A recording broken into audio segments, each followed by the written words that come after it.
Le flash d'information locale, présenté par Laura Sahin.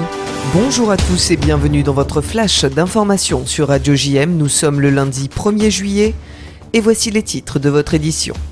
Les résultats du premier tour aux élections législatives sont tombés hier soir. Comme annoncé dans les sondages, le Rassemblement national arrive largement en tête avec 33%, suivi du Nouveau Front populaire avec 28,5% et du Parti présidentiel qui obtient 22%.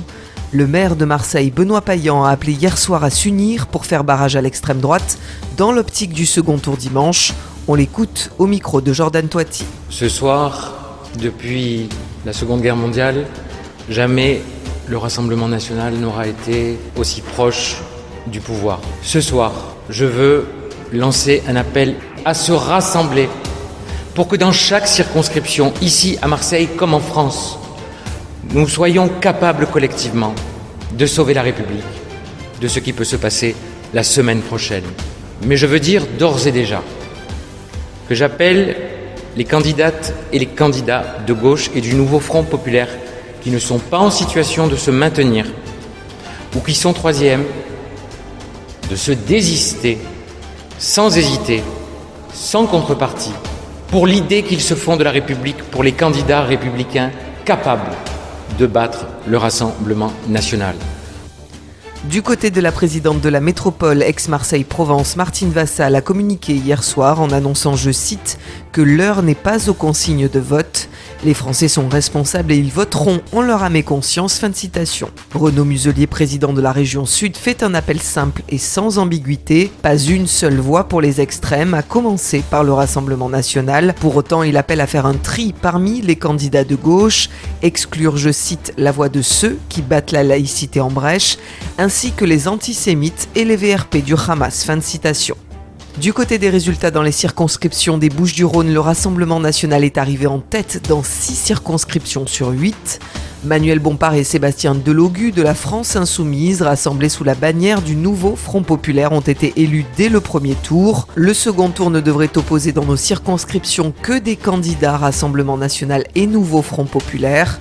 Sabrina Agresti-Roubache dans la première circonscription et Lionel Royer-Perrault dans la 6e ont déjà annoncé se désister pour faire barrage aux candidats d'extrême droite. Compenser les Marseillais de ces résultats, écoutez les réactions de quelques électeurs qui se sont confiés hier au micro de Magali Barthès. Pour ma part, je suis quand même assez rassurée puisqu'il y a eu quand même un vote important aujourd'hui là, pour ces élections. Important surtout de la part donc, des Français et des jeunes. On est à une période charnière de l'histoire de notre pays et je pense qu'il faut éviter de se laisser impressionner par les extrémistes et s'unir et se rassembler pour notre pays. Le résultat des élections législatives ne laisse pas de place aux tergiversations. Dans notre région, certains députés RN ont été élus dès le premier tour. Alors, en tant que républicain, quelles que soient nos convictions politiques, j'espère que les électeurs vont se mobiliser en masse. D'autant que si le désespoir incite à voter RN, ce qu'on peut comprendre, l'application de leur programme pourrait faire rapidement déchanter de nombreux Français.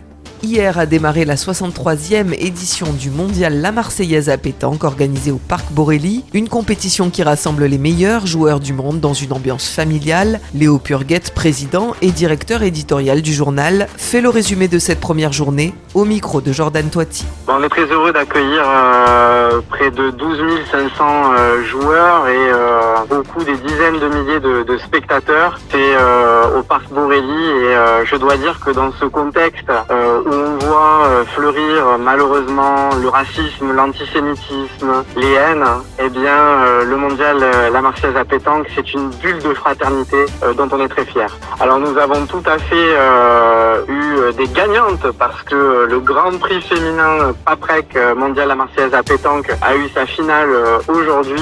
Il y avait une équipe de 3 joueuses métropolitaines qui affrontaient 3 joueuses tahitiennes et ce sont donc les métropolitaines qui ont gagné. On leur a remis leur coupe. En football, c'est ce soir que les Bleus jouent leur 8e de finale face à la Belgique, 6 ans après les avoir éliminés en Coupe du Monde. Le sélectionneur français Didier Deschamps était en conférence de presse hier pour évoquer une nouvelle compétition après des matchs de poule compliqués. Écoutez-le. Je fais en sorte d'avoir les meilleures dispositions pour mettre l'adversaire en difficulté et être solide défensivement. Toujours l'objectif de mettre l'ensemble des joueurs, quand c'est possible, dans la meilleure situation. C'est pas des matchs de poule, on a eu le parcours qu'on a eu, comme la Belgique a eu son parcours, chaque équipe, voilà. Et là, c'est une nouvelle compétition dans la compétition, puisque là, il n'y a pas de rattrapage possible ou quoi que ce soit.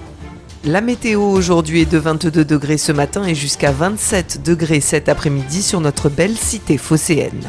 Je vous donne rendez-vous à 13h dans notre journal spécial consacré aux élections législatives. Je serai en plateau avec Elsa Charbit, notre responsable du service politique. Nous décrypterons les résultats d'hier lors du premier tour des législatives anticipées. À tout à l'heure sur le 90.5. Tout de suite après ce journal, c'est l'Instant Mag de Magali Barthès. Il y a quelques jours avait lieu l'inauguration du nouvel hôtel de ville d'Allot dans le centre du village. De nombreux élus et anciens élus du territoire, les associations traditionnelles et plus de 600 personnes étaient présentes autour du maire Lionel Decala qui célébrait en ce jour 7 mariages. Magali Barthès était présente lors de cet événement, place du docteur Joseph Chevillon. Reportage à suivre. A tout de suite sur Radio JM et très belle journée à tous.